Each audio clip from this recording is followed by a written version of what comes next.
અંદર તમે જુઓ તો કોંગ્રેસનું અસ્તિત્વ નહીં, સ્થાનિક સ્વરાજની અંદર તમે જુઓ તો કોંગ્રેસનું અસ્તિત્વ નહીં. કોંગ્રેસ છે ક્યાં એ સવાલ છે ને એની સાથે સાથે નાની નાની પાર્ટીઓ જબરજસ્ત પરફોર્મ કરી રહી છે. જો કે અસદુદ્દીન ઓવૈસી AIMIM લઈને આવ્યા હતા પણ પ્રજાએ એમને સ્પષ્ટ જાકારો આપી દીધો છે, તગેડી મૂકી છે ગુજરાતમાંથી એમની પાર્ટીને. પણ સમાજવાદી પાર્ટી 2 બેઠકો જીતી છે, રાણાવાવ અને કુતિયાણા નગરપાલિકા સમાજવાદી પાર્ટીએ જીતી છે. અને એમાં સ્વાભાવિક રીતે ધારાસભ્ય કાંદલ જાડેજાની જ મહેનત દેખાઈ આવે છે, કારણ કે અલગ અલગ પક્ષોમાંથી એ લડતા આવ્યા છે, ચૂંટણી ચૂંટાતા આવ્યા છે પોતાના બળ ઉપર. ગઈ વખતે NCPમાંથી, આ વખતે સમાજવાદી પાર્ટીમાંથી લડ્યા હતા. અને હવે જ્યારે રાણાવાવ અને કુતિયાણાની ચૂંટણી હતી ત્યારે એમણે એડી ચોટીનું જોર લગાવ્યું હતું અને સમાજવાદી પાર્ટી અહીંયા 2 નગરપાલિકા પોતાના નામે કબજે કરવામાં સફળ રહી હતી. રાણાવાવ અને કુતિયાણા બંને નગરપાલિકામાં સમાજવાદી પાર્ટીએ વિજય મેળવ્યો છે. વાત કરીએ તો રાણાવાવમાં 28 બેઠકમાંથી 20 બેઠકો સમાજવાદી પાર્ટીને મળી છે અને 8 બેઠકો છે તે ભાજપને મળી છે. વાત કરીએ કુતિયાણાની તો કુતિયાણામાં પણ સમાજવાદી પાર્ટીનો વિજય થયો છે.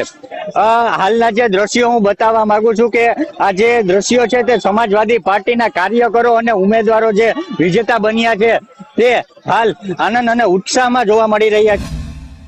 પોરબંદરના રાણાવાવ નગરપાલિકામાં સમાજવાદી પાર્ટીનો વિજય થયો છે. આપણી સાથે સમાજવાદી પાર્ટીના ઉમેદવારો જે વિજેતા છે તે જોડાઈ ગયા છે. બેન, કયા વોર્ડમાંથી ઉભા હતા અને કઈ રીતે તમારે કયા મુદ્દાઓને લઈને તમે મેદાનમાં ઉતાર્યા હતા?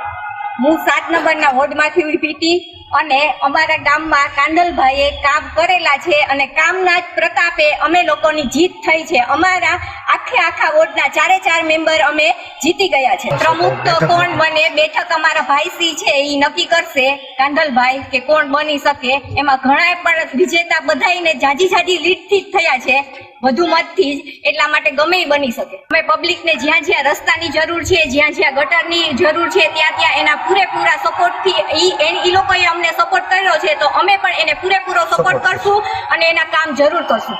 જે વાત કરીએ તો હાલ જે રાણાવાવની નગરપાલિકાની બેઠક છે ત્યાં 28 બેઠકમાંથી 20 બેઠક છે તે સમાજવાદી પાર્ટીને મળી છે અને 8 બેઠક છે તે ભાજપને મળી છે. સ્પષ્ટ ચિત્ર છે તે સ્પષ્ટ થઈ ગયું છે અને સમાજવાદી પાર્ટીએ રાણાવાવ નગરપાલિકામાં ઝંડો ગડાવ્યો છે. ઋષિ થાનકી, સંદેશ ન્યૂઝ, પોરબંદર.